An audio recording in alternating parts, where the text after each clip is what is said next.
Nobody warns you that the dating war starts before you can even talk. Before crushes. Before apps. Before rejection. Something invisible rewires boys and girls in completely opposite directions, and decades later, it explodes in their relationships. Men feel confused. Women feel disappointed. And everyone blames the wrong enemy. This isn't about hating women or shaming men. This is dark psychology hiding in plain sight. Picture a classroom.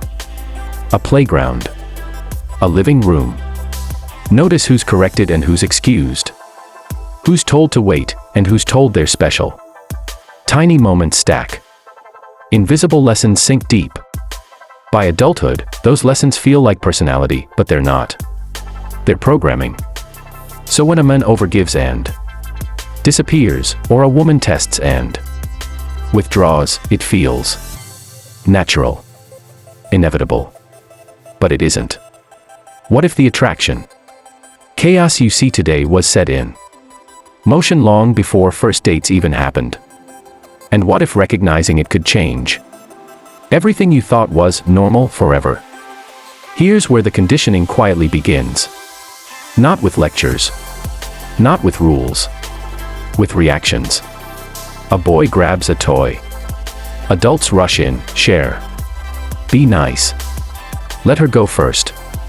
A girl grabs the same toy. Adults smile, she knows what she wants. Same behavior. Completely different meaning. And the brain records it. This is dark psychology at its most subtle. Reward one behavior. Punish the other. Repeat daily. By age 5, the lesson is locked in. Boys learn that asserting themselves creates trouble. Girls learn that asserting themselves creates approval. No one says it out loud, but the nervous system hears it clearly. Fast forward 20 years. He hesitates before speaking his needs. She waits to be impressed before caring. Neither understands why it feels wrong, only that it does. And this is just the surface. Because the next lesson cuts much deeper, and it's taught with guilt. The most powerful weapon in this programming isn't punishment. It's guilt. Boys aren't just corrected, they're moralized. Be the bigger person. Don't hurt her feelings. Good boys don't think that way. Every boundary he tries to set gets framed as selfish. So he learns a dangerous equation. My needs equals someone else's discomfort. That belief doesn't disappear. It matures. As an adult, he apologizes before speaking. He explains instead of stating. He negotiates his desires like they're a burden. And when he finally asks for something, he feels wrong for wanting it. Meanwhile, girls are taught something equally powerful, but opposite. Your feelings matter. Your standards matter. If it doesn't feel right, walk away. Again, no villains here. Just programming. But when guilt-trained men meet validation-trained women, something breaks. Attraction turns into a silent power imbalance. And the next stage of conditioning makes that imbalance permanent. By the time boys reach school age, the micromanagement begins. Sit still. Stop fidgeting. Lower your voice. Don't be so rough.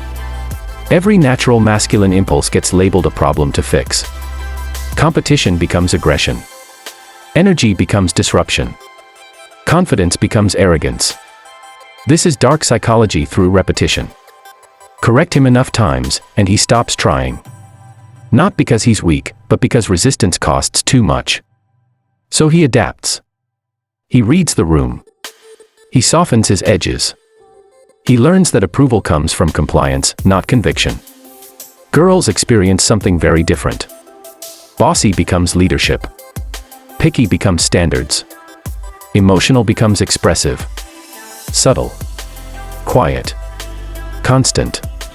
Years later, women say, just be confident. They don't realize confidence was systematically trained out of him. And men don't realize they were never broken, just reshaped. But here's the twist, attraction doesn't respond to compliance. It responds to something he's been taught to suppress. And that's where everything collapses. Attraction doesn't care about morality. That's the uncomfortable truth no one wants to admit. Men are told, be kind, be safe, be agreeable. Women are attracted to strength, certainty, independence. Those aren't the same traits. This is where dark psychology creates its cruelest trap. A man follows the rules perfectly and loses.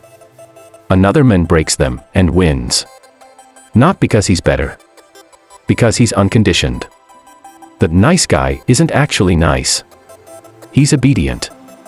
He performs goodness, hoping it will be rewarded.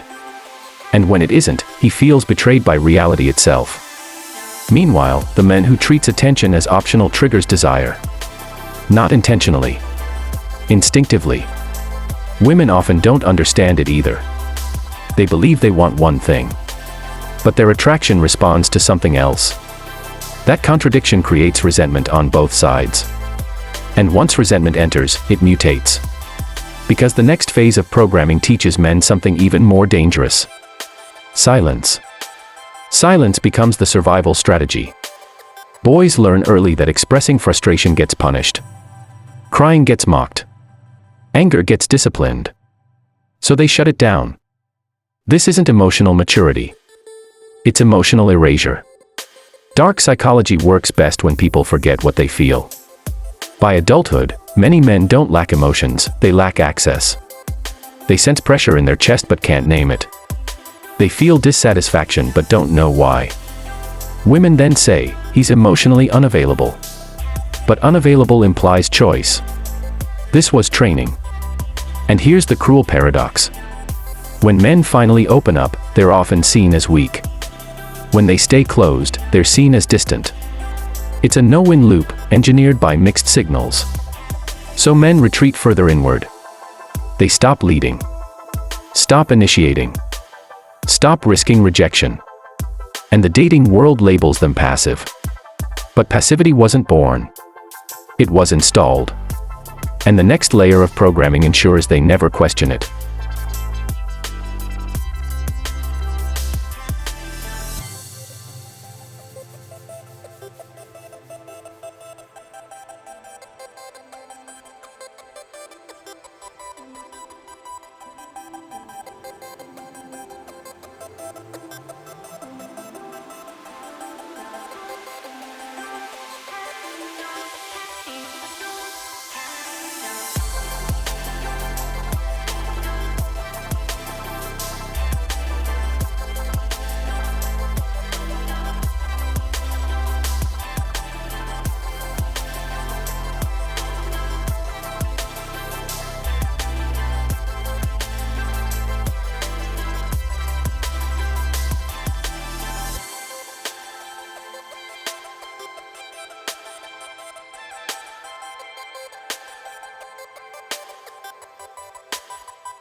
This is bigger than dating.